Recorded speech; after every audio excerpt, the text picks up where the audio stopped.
எங்கெங்க போகுது நம்ம நாடு? இந்த மாதிரி நியூஸை பார்க்கும்போதே ரொம்ப மனசு கஷ்டமா இருக்கு. ஒவ்வொரு நாளும் வித்தியாசமான பிரச்சனைகள் நம்ம நாட்டில் நடந்துட்டே இருக்கு. அதுவும் இந்த வாட்டி வெளிநாடோ இல்லை வெளி மாநிலமோ இல்லை ஐ மீன் வேற கண்ட்ரீஸ்லயும் வந்து இது நடக்கல, அடையாறுல நடந்திருக்கு. எப்படி எனக்கு புரியல. அப்போ என்ன மாதிரியான ஒரு ஸ்டேட் ஆஃப் மைண்ட்ல அந்த பையன் இருக்கான்? கண்டிப்பா நான் சொல்றதுக்கு முன்னாடி நிறைய பேர் வந்து இந்த நியூஸை பத்தி கண்டிப்பா நிறைய நியூஸ் ஃபோரம்ஸ்ல வந்து பார்த்துருப்பீங்க. எனக்கு அந்த அம்மாவை நினைச்சாலும் ரொம்ப கஷ்டமா இருக்கு. தூய்மை பணியாளர்கள்ன்றவங்க வந்து எவ்வளோ நாள் அவங்க தூக்கத்தை கெடுத்துட்டு, அதுவும் நீங்களே யோசிச்சு பாருங்க, ஒரு வயசுல பெரியவங்க வந்து கண்டிப்பா வீட்டில் நிறைய வேலை செஞ்சுட்டு வெளியிலயும் வந்து வேலை செய்யறாங்க. அதுவும் அவங்க தூக்கத்துக்கு எடுத்துட்டு நிறைய நாள் சாப்பாடு இல்லாம மழையிலலாம் வேலை செஞ்சுட்டு அந்த மாதிரிலாம் வேலை செய்யறாங்கன்னா அது ஏதோ ஒரு இடத்துல வந்து அந்த காசு அவங்க குடும்பத்துக்கு ஒரு பிரயோஜனமா இருக்கும். அவங்களோட வாழ்வாதாரத்தை வந்து இன்னும் வந்து நல்லபடியாக எடுத்துகிட்டு போகிறதுக்காக தான் அந்த மாதிரி ஒரு வேலையை செய்கிறாங்க. அப்போ அவங்க மன ரீதியில் எந்த அளவுக்கு கஷ்டப்பட்டு அந்த மாதிரி ஒரு வேலையை செய்வாங்க சொல்லுங்கள். அப்போது அந்த மாதிரி இருக்கவங்களுக்கு நம்மளால் முடிஞ்ச அளவுக்கு ஒரு ஹெல்ப்பை தான் நம்ம பண்ணணுமே தவிர இந்த மாதிரி பண்ணி அவங்க மனசை இன்னும் கஷ்டப்படுத்துறது. அதுவும் அந்த அம்மா அந்த பையனை போட்டு அப்படி அடிச்சிட்ட பெருக்கும் அவங்க நல்லா தெரியுது அவங்களுக்கு ஏதோ ஒரு கஷ்டம் மனசுல, ஏதோ ஒரு விரக்தியில அந்த தொடப்பத்தை கீழே போட்டு அவங்க நடந்த விதம் இருக்கு பாருங்க. இப்ப நினைச்சா கூட அப்படியே மனசெல்லாம் ஒரு மாதிரி ரொம்ப பதட்டமா இருக்குங்க. எங்க போகுது?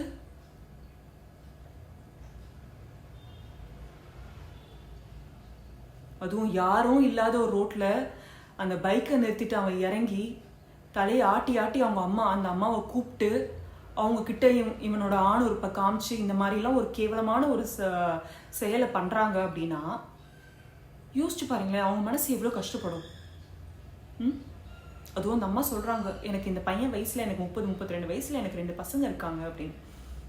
அவங்க மனசு எவ்வளோ கஷ்டப்படும். ஒரு 24-25 வயசு எந்த மாதிரியான ஒரு ஸ்டேட் ஆஃப் மைண்ட்ல இருக்கான் அந்த பையன்? அவங்க வீட்டில் இருக்கவங்களுக்கு எல்லாம் தெரிஞ்சிருக்காதா? ஒரு வெளியில வந்து ஒரு தெரியாதவங்க ஒருத்தங்கிட்ட என்ன பண்றாங்கன்னா அப்போ வீட்டில் எந்த மாதிரியான ஒரு அட்மாஸ்பியர் இருக்கு அந்த பையனுக்கு? ஒரு பேரண்ட்ஸ்க்கும் இந்த பையனுக்கும் எந்த மாதிரியான கம்யூனிகேஷன் இருக்கு? ஒரு ஃப்ரெண்ட்லியான ஒரு அட்மாஸ்பியர் இல்லையா? அதை பற்றி வீட்டில் டிஸ்கஸ் பண்ண முடியலையா? எனக்கு இந்த மாதிரி பிரச்சனை இருக்குது, என்னால் அதை கண்ட்ரோல் பண்ண முடியல அப்படின்ற ஒரு இது இல்லையா? ஒரு ப்ராப்பரான ஒரு கவுன்சிலிங் கூட்டிகிட்டு போயிருக்கலாம்.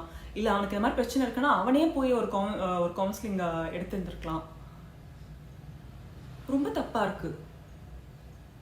இல்லை அந்த பையன் வேற ஏதாவது ட்ரக்ஸோ இல்லை தண்ணியோ அந்த மாதிரி ஏதாவது கன்சியூம் பண்ணியிருக்கானா?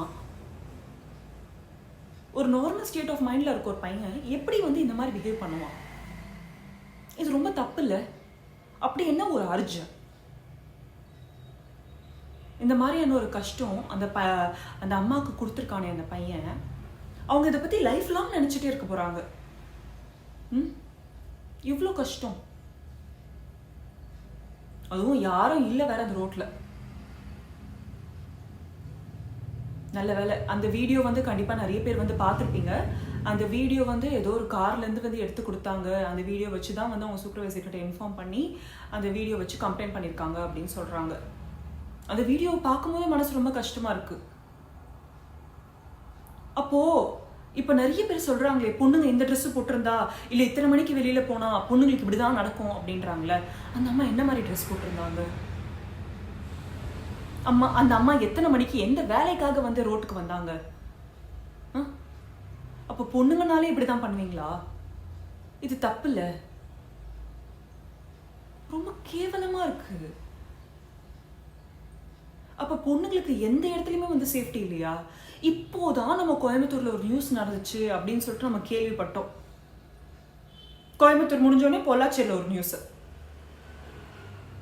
இப்போ இது எத்தனை அந்த மாதிரி? ஏன் பொண்ணுங்களை நிம்மதியா விட மாட்டீங்க?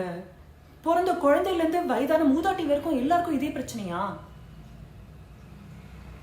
நான் எல்லா ஆம்பளைங்களும் தப்பு சொல்ல, நிஜமாவே நல்ல ஆம்பளைங்க நல்ல மனிதர்கள் இந்த உலகத்துல நிறைய பேர் இருக்காங்க. ஆனா ஒரு சில ஆம்பளைங்க பண்ற தப்புனால நம்மளுக்கு இந்த மாதிரியான ஒரு பேட் எக்ஸ்பீரியன்ஸ் வந்து நம்ம லைஃப்ல கிடைச்சிருது. அண்ட் இந்த மாதிரியான ஒரு ட்ராமா வந்து நம்மளுக்கு லைஃப் லாங் வந்து நம்ம அதை வந்து கேரி பண்ணிக்கிறோம். நம்மளால அதை மறக்க முடியாது.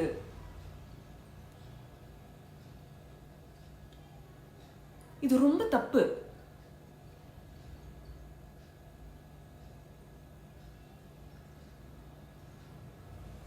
எப்படி இருந்தாலும் இந்த மாதிரி ஒரு நியூஸ் நடந்திருக்கு. அந்த நம்பர் பிளேட்டை வச்சு வந்து கண்டிப்பாக அந்த பையனோட யாருன்றதை வந்து கண்டுபிடிச்சிருப்பாங்க. இது மாதிரிலாம் நடக்கும்போது அந்த பையன் எந்த மாதிரியான ஒரு ஃபேமிலி பேக்ரவுண்ட்லேருந்து வந்திருக்கும். பேரண்ட்ஸ் இந்த வீடியோ பார்க்கும்போது அவங்க மனசு எவ்வளோ கஷ்டப்பட்டிருக்கும்.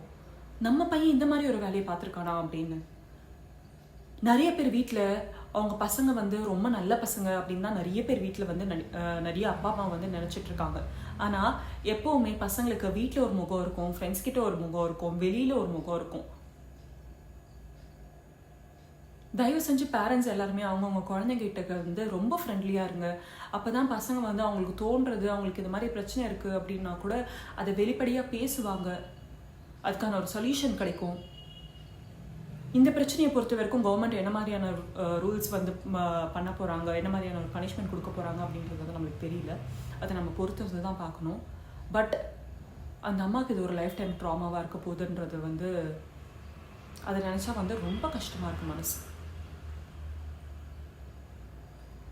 மனசு கேட்காம போட்டு அப்படி அடிச்சிட்டோம். அவங்க எவ்வளோ கஷ்டப்பட்டாங்கன்றதை வந்து அந்த வீடியோ பார்க்கும்போதே நம்மளுக்கு தெரிஞ்சிருக்கும்.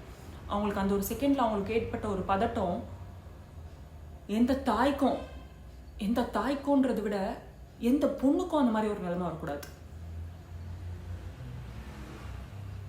எல்லா பொண்ணுங்களும் ஏதாவது ஒரு வகையில் கண்டிப்பாக ஏதாவது ஒரு செக்ஷுவல் ஹராஸ்மெண்ட்டை கடந்து தான் நம்ம வந்துட்டு இருக்கோம் நம்ம லைஃப்பில்.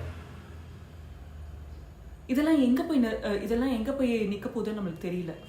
மற்ற கண்ட்ரீஸில் இருக்கிற மாதிரியான ஸ்ட்ரிக்டான ரூல்ஸ் நம்ம கண்ட்ரிக்கும் வரணும். கவர்மெண்ட் அதுக்கான ஆக்ஷன்ஸை கண்டிப்பாக எடுப்பாங்கன்றது வந்து நம்ம நம்புவோம். ஸோ இந்த வீடியோ உங்களுக்கு பிடிச்சிருந்துச்சுன்னா லைக் பண்ணுங்கள் அண்ட் உங்கள் ஃப்ரெண்ட்ஸ் அண்ட் ஃபேமிலிக்கு இந்த வீடியோவை ஷேர் பண்ணி விடுங்க.